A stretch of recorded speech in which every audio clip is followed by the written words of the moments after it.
ഞാൻ വിചാരിച്ച പോലെ അർജുൻ എന്നോട് നല്ല ദേഷ്യത്തില. അതുകൊണ്ടാ മയൂരി അവനോട് സംസാരിച്ചിട്ടും ഒന്നും മിണ്ടാതെ ഇരിക്കുന്നേ. അർജുൻ, എന്നോട് ക്ഷമിക്ക്. ഞാൻ നിന്നെ പൂട്ടിയിട്ടിരിക്കുന്നത് നിന്റെ നല്ലതിനു വേണ്ടിയാ മോനെ. ഒന്ന് മനസ്സിലാക്ക്. എന്താ അർജുൻ നീ ഇങ്ങനെ മിണ്ടാതിരിക്കുന്നേ? ഇത് കഴിക്ക് വേഗം. നോക്ക്, എനിക്ക് ആഹാരമോ വെള്ളമോ ഒന്നും വേണ്ട. ഞാനൊന്നും കഴിക്കാനും പോകുന്നില്ല, ഒന്നും കുടിക്കുന്നുമില്ല. അങ്ങനെയൊന്നും നീ പറയില്ല അർജുൻ. നീ എന്താ ഇവിടെ വിശന്നിരിക്കാൻ പോവാണോ? നീ കഴിച്ചില്ലെങ്കിൽ അമ്മ എന്തുമാത്രം വേദനിക്കുമെന്നറിയോ? അവരെന്നെ പൂട്ടിയിട്ടിരിക്കുന്നാലും നിനക്കെന്താ മയൂരി വിഷമമൊന്നുമില്ലേ? ഞാൻ എന്ത് തെറ്റ് ചെയ്തിട്ടാ ഇവരെന്നെ കള്ളനെ പോലെ പൂട്ടിയിട്ടിരിക്കുന്നത്? എല്ലാം നിന്റെ നല്ലതിനു വേണ്ടിയിട്ടല്ലേടാ. നിന്റെ ജാതകത്തിൽ എന്തോ ദോഷമില്ലേ, അതുകൊണ്ടാ നീ വെളിയിലോട്ടൊന്നും പോവാതിരിക്കാനായിട്ട് ഇങ്ങനെ പൂട്ടിയിട്ടിരിക്കുന്നേ. അതിനെന്തിനാടാ നീ ഇങ്ങനെ ദേഷ്യപ്പെടുന്നേ? അമ്മ എന്ത് ചെയ്താലും അത് നിന്റെ നല്ലതിനു വേണ്ടിയിട്ടല്ലേ. അത് മാത്രമല്ല, ജോത്സ്യര് നിന്നെ ഒരു കാരണവശാലും പുറത്തു വിടരുതെന്ന് പറഞ്ഞിരിക്കുക. അതുകൊണ്ടാ പുറത്തു വിടാതെ അവര് നിന്നെ പൂട്ടിയിട്ടിരിക്കുന്നേ. അതുകൊണ്ട് എന്താ എന്റെ സ്വാതന്ത്ര്യത്തിൽ തടസ്സം വരുന്നത് ശരിയാണോടി? ആരും എന്തോ പറഞ്ഞെന്ന് വെച്ച് എന്നെ എന്തിനെങ്ങനെ വെറുതെ പൂട്ടിയിട്ടിരിക്കുന്നത്? എന്നെ ഇങ്ങനെ ഒരു നായെ പോലെ പൂട്ടിയിട്ടിരിക്കുന്നത് ശരിയായ കാര്യമാണോ? നോക്ക് മയൂരി, എനിക്ക് ഫുഡും വേണ്ട, ഒന്നും വേണ്ട. ഇവിടുന്ന് പോകാൻ നോക്ക്. പ്ലീസ് അർജുൻ, അങ്ങനെ നീ പറയരുത്. എനിക്ക് വേണ്ടി നീ കുറച്ചെങ്കിലും ഒന്ന് കഴിക്ക് പ്ലീസ്. എന്റെ ചെല്ലക്കുട്ടിയല്ലേ, ഒന്ന് കഴിക്കടാ. ശരി, എന്നത്താ, നിന്നെ എനിക്ക് ഒരുപാട് ഇഷ്ടമാണ്. അതുകൊണ്ട് മാത്രം ഞാൻ കഴിക്കുവോ? I love you Mayuri. Love you too Arjun. എന്തായാലും എങ്ങനെയോ മയൂരി അവനെ പറഞ്ഞ് സമ്മതിപ്പിച്ച് അവനെ കൊണ്ട് ഫുഡ് കഴിപ്പിച്ചല്ലോ. അത് മതി. അർജുൻ, ഞാൻ നിനക്ക് വാരിത്തരട്ടെ? ശരി, വാരിത്താ. My sweet Arjun. ദാ വാതർക്ക്. ആ വെരി ഗുഡ്. അർജുൻ, നീ ഇതെടുത്ത് കഴിക്ക്. ഞാൻ ദാ വരുന്നു.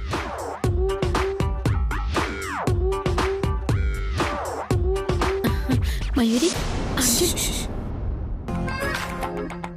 എന്താ? അമ്മേ, അർജുൻ വളരെ അപ്സെറ്റ് ആയിട്ടിരിക്കുക. ഞാൻ വളരെ കഷ്ടപ്പെട്ട് അവനെ കൺവിൻസ് ചെയ്തിരിക്കുക. പക്ഷെ അവൻ അമ്മയോടുള്ള ദേഷ്യം കുറഞ്ഞിട്ടേയില്ല. അതുകൊണ്ട് വൈകുന്നേരം വരെ അമ്മ ഇങ്ങോട്ട് വരേ വേണ്ട. ശരി മയൂരി, നീ പറഞ്ഞതുപോലെ ചെയ്യാം. എന്നാ ഒരേ ഒരു തവണ അവനോട് സംസാരിച്ച് ഇതിൽ അമ്മയുടെ ഒരു തെറ്റും ഇല്ലെന്ന് പറയൂ. ആ, പറയാം. ശരി, ഞാൻ പോട്ടെ. അടുക്കളയിൽ ഒരുപാട് ജോലി ബാക്കി കിടപ്പുണ്ട്. ഓ എന്റെ ദൈവമേ, ഓ ഭാഗ്യം കൊണ്ട് ഞാൻ രക്ഷപ്പെട്ടു.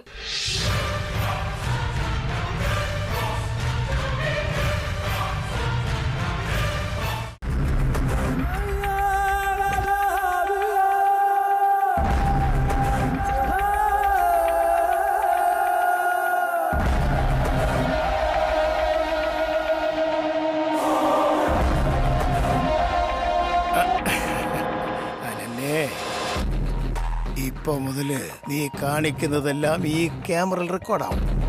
ചേട്ടത്തെ ഭയപ്പെടുത്തുന്നത് പോലെ ഞങ്ങളെ ഭയപ്പെടുത്താൻ പറ്റില്ല. ഈ റെക്കോർഡിംഗ് വെച്ച് നിന്നെ ഈ വീട്ടിൽ നിന്ന് എങ്ങനെ പുറത്താക്കുന്നു കണ്ടോ?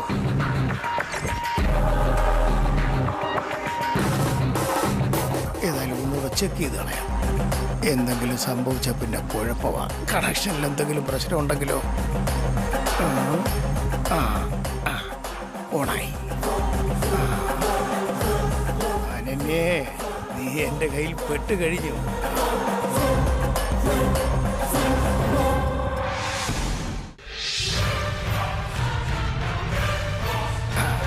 നല്ല സമയം, ആരും എന്നെ കണ്ടില്ല.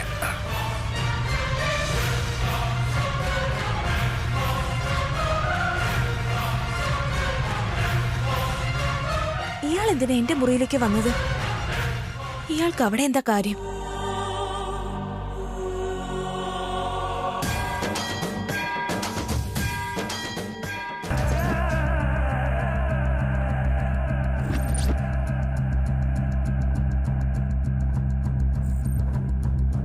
CC ക്യാമറ വെക്കാൻ പോയ ആളെ ഇത്രയും നേരമായിട്ടും കാണാനില്ലല്ലോ.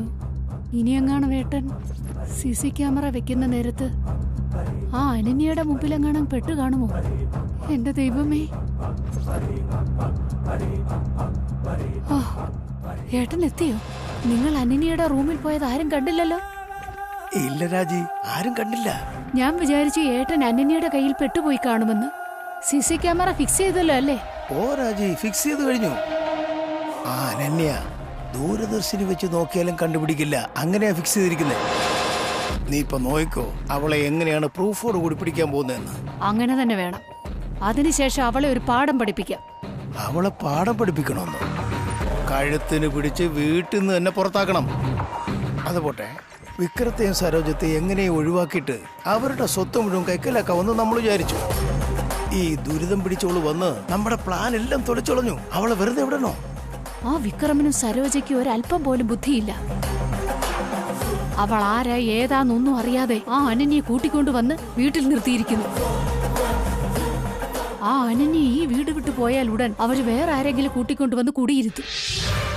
അവർക്ക് രണ്ടുപേർക്കും ഭ്രാന്താന്നാ തോന്നുന്നേ. ആ ഭ്രാന്ത് കാരണമാ വഴി കാണുന്നവരെയൊക്കെ ഈ വീട്ടിൽ താമസിപ്പിക്കുന്നേ. ഇല്ല രാജി, ഇത് ലാസ്റ്റ്. ഈ വീട്ടിലേക്ക് വന്നു കയറിയ അനന്യെന്ന് മരണത്തെ തുരത്തിയിട്ട് പിന്നെ സരോജത്തിന്റെ കഥയോട് കഴിച്ചാൽ എല്ലാം ശരിയാവും. സരോജ ഈ വീട്ടിലില്ലെങ്കിൽ പിന്നെ വിക്രം ആരോട് ചേരാനാ? അതേട്ടാ, ഏട്ടൻ പറയുന്നത് ശരിയാ. എത്രയും വേഗം തന്നെ ആ അനന്യെ ഈ വീട്ടിൽ നിന്ന് പുറത്താക്കണം. എന്നാലേ സമാധാനം കിട്ടും. അത് വളരെ ദൂരെയല്ല രാജി. ഇനി 2 ദിവസം എല്ലാം ശരിയാവും.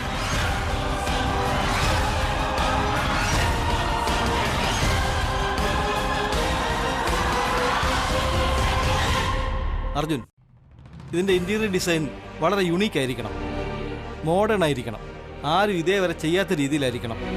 സ്പേസ് കുറച്ച് കുറവാണെങ്കിലും വലിയ സ്പേസ് ഉണ്ടെന്ന് തോന്നിക്കണം. അതുപോലെ വേണം ഡിസൈൻ ചെയ്യാൻ. അത് നല്ല എഫേർട്ടുള്ളൊരു ജോലിയാണ്. ഓക്കെ സാർ, നമസ്കാരം. നമസ്കാരം സതീഷ്. സതീഷ്, ഈ പോർഷൻ കംപ്ലീറ്റ് ആവാൻ ഇനി എത്ര നാളെടുക്കും? ഇപ്പൊ വന്നുകൊണ്ടിരിക്കുന്ന വർക്കേഴ്സ് സ്ഥിരമായി വരികയാണെങ്കിൽ അടുത്ത ഒരാഴ്ചക്കുള്ളിൽ ഫസ്റ്റ് ഫ്ലോർ കംപ്ലീറ്റ് ചെയ്യാൻ സാധിക്കും. പിന്നെ നമുക്ക് ഡിസൈനിങ് വർക്ക് തുടങ്ങാം. ഓ, അങ്ങനെയാണോ? പിന്നെ ഒരു കാര്യം, നമ്മുടെ വർക്കേഴ്സിനോട് നല്ല സ്നേഹത്തിൽ വേണം പെരുമാറാൻ. അങ്ങനെയാകുമ്പോൾ അവർ വേറെ എങ്ങും ജോലിക്ക് പോവില്ല. നമ്മളവരോട് അധികം ദേഷ്യപ്പെട്ട് സംസാരിച്ചാൽ അവരിവിടുന്ന് വിട്ട് വേറെ എവിടെയെങ്കിലുമൊക്കെ ജോലിക്ക് പോകും. ശരി സാർ. 2 ലോഡ് മെറ്റലിന് ഓർഡർ ചെയ്തിരുന്നു. അത് ഇന്ന് കൊണ്ടുവരുമെന്ന് ഫോൺ ചെയ്ത് ചോദിക്കണം സാർ. ഓക്കെ, എന്നാ ചെന്നോളൂ. Okay sir. അർജുൻ, ഇദ്ദേഹത്തിന്റെ പേര് സതീഷ് എന്നാ. നല്ലൊരു വർക്കറാണ്. നമ്മുടെ കമ്പനിയുടെ എല്ലാ പ്രോജക്ട്സും ഇദ്ദേഹമാണ് നോക്കുന്നത്. അല്ല, ഞാൻ എൻ്റെ മൊബൈല് വീട്ടിൽ തന്നെയല്ലേ വെച്ചത്. വീട്ടിൽ വെച്ച മൊബൈല് എങ്ങനെ കാറിൽ വന്നേ? ഛേ, ഒന്നും മനസ്സിലാവുന്നുമില്ല. ഇതൊക്കെ എങ്ങനെയായിരിക്കും സംഭവിച്ചത്? അർജുൻ, ഞാൻ പറഞ്ഞതൊക്കെ മനസ്സിലായല്ലോ അല്ലേ? അതൊന്നുമില്ല സാർ, ഞാൻ ഫോണ് വീട്ടിൽ വെച്ചിട്ടാ വന്നത്. അതെങ്ങനെയാ കാറിനുള്ളിൽ വന്നതെന്ന് ഞാൻ ആലോചിക്കുന്നത്. എന്ന് വെച്ചാ മൊബൈൽ ഇതാ മനഃപൂർവ്വം വീട്ടിൽ വെച്ചിട്ട് വന്നതാണോ?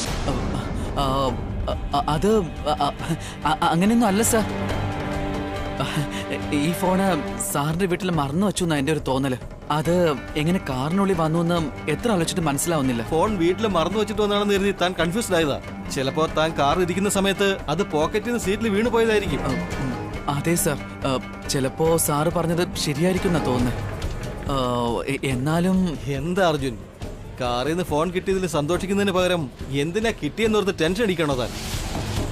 അതെന്താ, ഫോൺ കിട്ടിയതിൽ തനിക്ക് സന്തോഷമില്ലേ? അങ്ങനെയൊന്നുമില്ല സാർ. എന്തായാലും എന്റെ ഫോണ് സാറിന്റെ കാറിൽ നിന്ന് കിട്ടിയല്ലോ. ശരി എങ്കിൽ അർജുൻ, ഇവിടുത്തെ കാര്യങ്ങളൊക്കെ നോക്കിക്കോ. സതീഷ് പുറത്തു പോയിരിക്കുക. ഞാൻ 2nd ഫ്ലോർ ഒന്ന് നോക്കിയിട്ട് വരാം.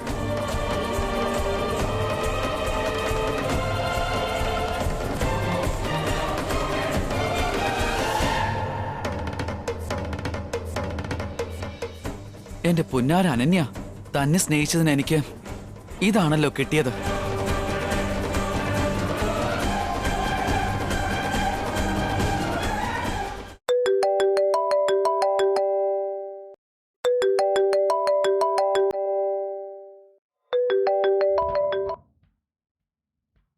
ഹലോ.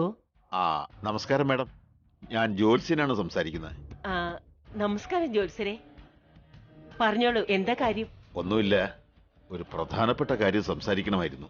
അതിനാ ഫോൺ ചെയ്തത്. ഇന്നലെ ഞാൻ വന്നപ്പോ പറയാൻ വിട്ടുപോയി. അതുകൊണ്ടാണ് ഇപ്പോ വിളിച്ചത്. എന്താ ജോത്സരെ? പറയാം. അതിനു മുമ്പ് നിങ്ങളുടെ പേരക്കുട്ടി വീട്ടിൽ തന്നെ ഉണ്ടോ? അതെ, ഇവിടെ തന്നെയുണ്ട്. എന്താ? ഇന്ന് സൂര്യഗ്രഹണമാണ്. ഇന്നത്തെ ഗ്രഹണം അവന് വളരെ മോശപ്പെട്ടതാണ്.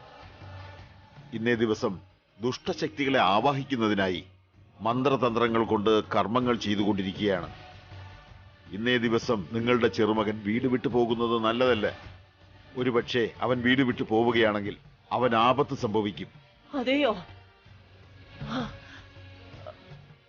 നന്നായി അവനെ വെളി വിടാതെ ഇവിടെ പിടിച്ചു നിർത്തിയത്. അതെന്തായാലും നന്നായി. അതേ ജോത്സരെ, അവൻ ഇവിടെ തന്നെയുണ്ട്. അങ്ങ് പറഞ്ഞതുപോലെ അവന്റെ നിശ്ചയം കഴിയുന്നതുവരെ അവൻ വീട്ടിൽ തന്നെ ഉണ്ടാവണമെന്ന് ഞാൻ തീരുമാനിച്ചിട്ടുണ്ട്. നല്ല തീരുമാനമായിരുന്നിരിക്കുന്നത്. ഇനി നിങ്ങളുടെ ചെറുമകന് നല്ലതേ സംഭവിക്കൂ. എന്നാലും ഞാൻ ഒന്നുകൂടി ഓർമ്മപ്പെടുത്തുക, എന്തു വന്നാലും നിങ്ങളുടെ ചെറുമകൻ വീട് വിട്ട് പുറത്തു പോകരുത്. ഇന്നത്തേത് വളരെ ശക്തമായ സൂര്യഗ്രഹണമാണ്, വളരെ മോശപ്പെട്ടത്. ശരി ജോത്സരെ, അങ്ങ് പറഞ്ഞതുപോലെ അവനെ ശ്രദ്ധയോടെ നോക്കിക്കൊള്ളാം. വളരെ നല്ലത്. എന്നാ ശരി. ഹേമ, പറയമ്മേ. അർജുൻ ഇവിടെ തന്നെ ഉണ്ടല്ലോ? അതെ അമ്മേ, മോളില് റൂമിലുണ്ട്. ഇപ്പൊ മയൂരിയുടെ കയ്യിൽ ഫുഡ് കൊടുത്ത് അയച്ചതേ ഉള്ളൂ. അവൾ അവനെ കൺവിൻസ് ചെയ്ത് ഫുഡ് കഴിപ്പിച്ചു. നീ ആഹാരം കൊണ്ട് കൊടുത്തിട്ട് അവനെ ഒന്ന് സമാധാനിപ്പിക്കായിരുന്നില്ലേ? മയൂരിയുടെ കയ്യിൽ കൊടുത്തയച്ചത് എന്തിനാ? അതമ്മേ, ഞാൻ അവനെ പൂട്ടിയിട്ടെന്നും പറഞ്ഞ അവൻ എന്നോട് നല്ല ദേഷ്യമായിരിക്കും. അതാ മയൂരിയുടെ കയ്യിൽ കൊടുത്തു വിട്ടത്. ഓഹോ, പുറത്തേക്ക് വിടാത്തതിന് ദേഷ്യപ്പെട്ടിരിക്കുകയാണെന്നോ? അതെ എന്റെ അമ്മേ, അവൻ എന്നോട് നല്ല ദേഷ്യത്തിലാ. അതുകൊണ്ടാ മയൂരി ഭക്ഷണം എടുത്തുകൊണ്ട് പോയപ്പോ ഞാൻ എന്ത് തെറ്റാ ചെയ്തേ, എന്നെ കള്ളനെ പോലെ പൂട്ടിയിടുന്ന എന്താന്ന് ചോദിച്ചേ. മയൂരി എന്തൊക്കെയോ പറഞ്ഞ് അവനെ ഭക്ഷണം കഴിപ്പിച്ചു. ശരി, വാ, അവന്റെ മുറിയിൽ പോയി ഒന്ന് സംസാരിക്കാം. ഇപ്പൊ വേണോ? അത് വേണ്ട അമ്മേ, അവൻ എന്നോട് നല്ല ദേഷ്യത്തിലാ. ഇപ്പൊ അവനോട് പോയി സംസാരിക്കുന്നത് ശരിയല്ല. ദേ നോക്ക്, എന്റെ പേരക്കുട്ടിയെ കുറിച്ച് എനിക്ക് നന്നായി അറിയാം. അവന്റെ ദേഷ്യം എങ്ങനെ ഇല്ലാതാക്കണമെന്നും എനിക്കറിയാം. നീ എന്റെ കൂടെ വാ.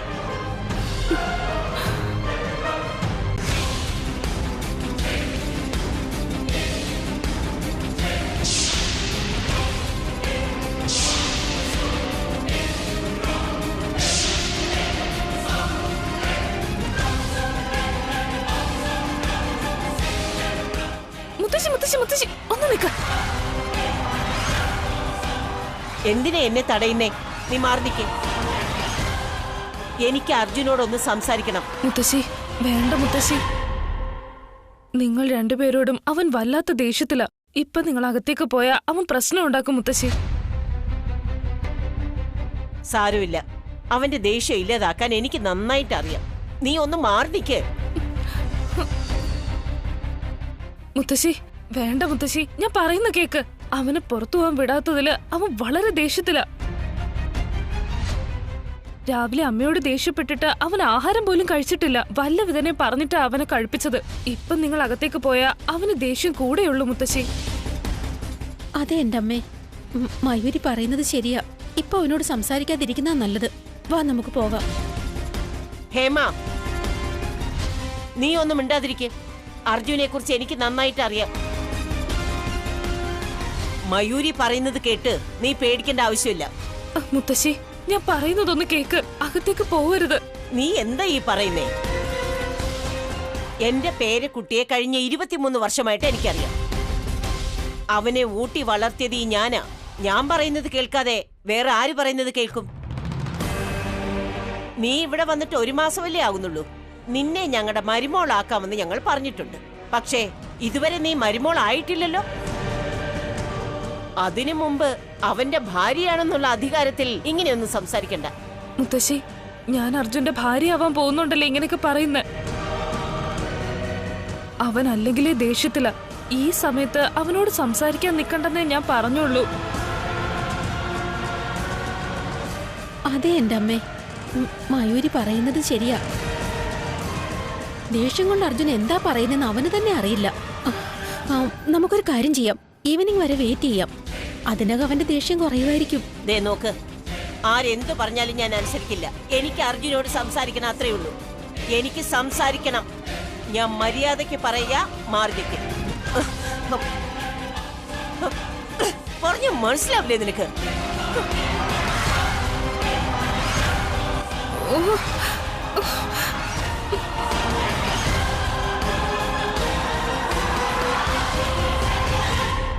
എവിടെ ഹേമ, നിന്റെ മകൻ എവിടെന്ന്? അവിടെ എന്തിനാ നോക്കുന്നത്? നീ കൊടുത്ത ആഹാരം ദായിരിക്കുന്നു. അവൻ വീട്ടിൽ നിന്ന് പുറത്തേക്ക് പോയി. ആ മയൂരി അവൻ റൂമിലുണ്ടെന്ന് നമ്മളോട് കള്ളം പറഞ്ഞു.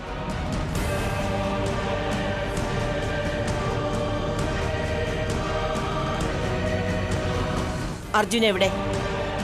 എവിടെ? അല്ല, അർജുൻ റൂമിലുണ്ട്, ഞങ്ങളോട് ഭയങ്കര ദേഷ്യത്തിലാണെന്ന് പറഞ്ഞല്ലോ. എവിടെ അർജുൻ?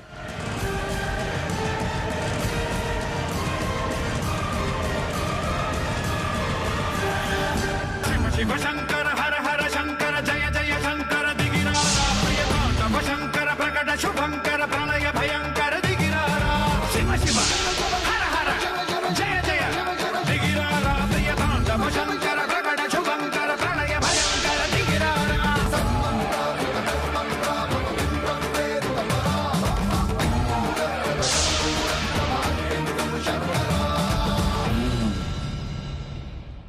സൂര്യഗ്രഹണം ആരംഭിക്കാറായി. ചെറിയമ്മ പറഞ്ഞതുപോലെ ഞാൻ തക്ഷക വനത്തിലേക്ക് പോയി അച്ഛനും അമ്മയും പൂജിച്ചിരുന്ന ശിവലിംഗത്തിൽ അഭിഷേകം നടത്തി. ആ അഭിഷേക തീർത്ഥം എന്റെ അമ്മയുടെ ശരീരത്തിൽ തളിക്കണം. എത്രയും വേഗം എനിക്ക് തക്ഷക വനത്തിലേക്ക് എത്തണം. സമയത്ത് തന്നെ എത്തണം. ഗ്രഹണം അവസാനിച്ചു കഴിഞ്ഞാൽ എന്റെ അമ്മയുടെ ജീവൻ എന്നേക്കുമായി എന്നെ വിട്ട് അകന്നു പോവും. പിന്നീട് എന്റെ അമ്മയ്ക്ക് പുനർജന്മം നൽകാൻ എനിക്ക് സാധിക്കില്ല. ഇപ്പൊ ഞാൻ ഇവിടെ നിന്ന് എങ്ങനെ പുറപ്പെടും? ഞാനിപ്പോൾ പുറത്തു പോവുകയാണെന്ന് പറഞ്ഞാൽ എന്തിനാണെന്ന് അമ്മ ചോദിക്കും. അമ്മയോട് എനിക്ക് സത്യം പറയാനാവില്ല. ഇപ്പോൾ എനിക്ക് വീട് വിട്ട് പുറത്തു പോകണമെങ്കിൽ അമ്മയോട് എന്തെങ്കിലും കള്ളം പറഞ്ഞേ മതിയാകൂ. എന്താ ഇപ്പൊ പറയുക? എന്ത് പറഞ്ഞാൽ അമ്മ വിശ്വസിക്കും? അമ്മ മാത്രമല്ല, വീട്ടിലുള്ള എല്ലാവരും വിശ്വസിക്കണം. ഇല്ലാന്നുണ്ടെങ്കിൽ ഇവിടെയുള്ള ശത്രുക്കൾക്ക് ഞാൻ എവിടെ പോയി എന്ന് സംശയമുണ്ടാകും. അതിനൊരവസരം കൊടുക്കരുത്. എന്റെ ലക്ഷ്യം പൂർത്തിയാകുന്നതുവരെ ഇവിടെയുള്ള ആർക്കും ഞാൻ ആരാണെന്ന് അറിയാത്ത രീതിയിൽ വരുത്തി തീർക്കണം. അതിന് ഞാൻ എന്ത് ചെയ്യും?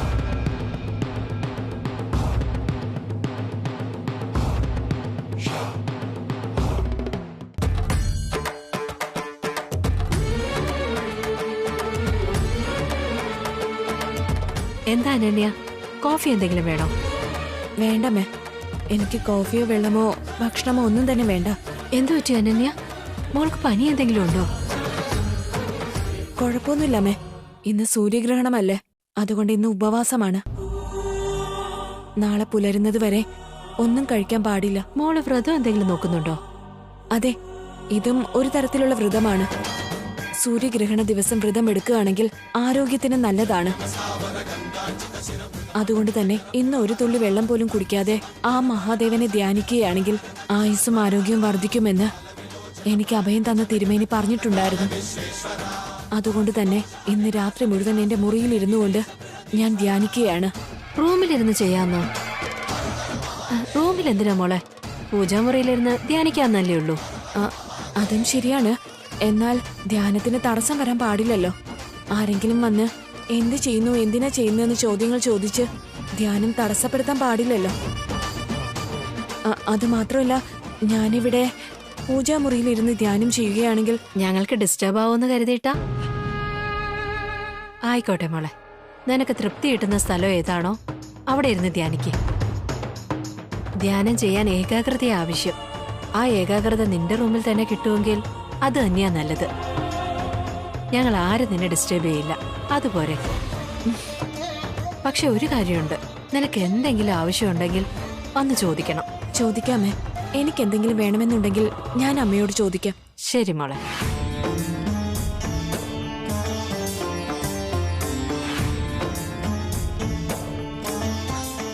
മാതാപിതാക്കൾ ഇവിടെ നല്ല ശീലങ്ങളെല്ലാം പഠിപ്പിച്ചിട്ടുണ്ട്. ധ്യാനം, പൂജ എല്ലാത്തിലും അറിവുണ്ട്. ഇങ്ങനെ ഒരു മകളെ എനിക്ക് ദത്ത് കിട്ടാൻ ഞാനെന്ത് പുണ്യം ചെയ്തിട്ടുണ്ട്. ഇവളെന്നും എൻ്റെ കൂടെ ഉണ്ടായിരിക്കണം. ഈ വീട് വിട്ട് പോകണമെന്നൊരു ചിന്ത അവൾക്കൊരിക്കലും ഉണ്ടാകരുത്. ഞാൻ അതുപോലെ എൻ്റെ മോളെ സ്നേഹിക്കും.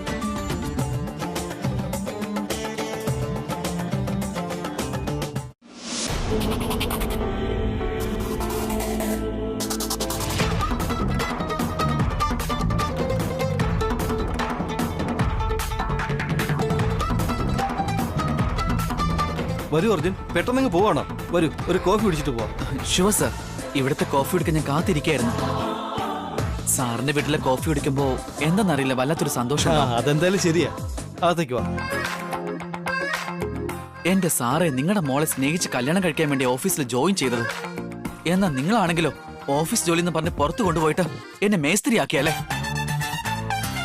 ഇതെന്ത് ന്യായമാ സാറേ? അർജുൻ,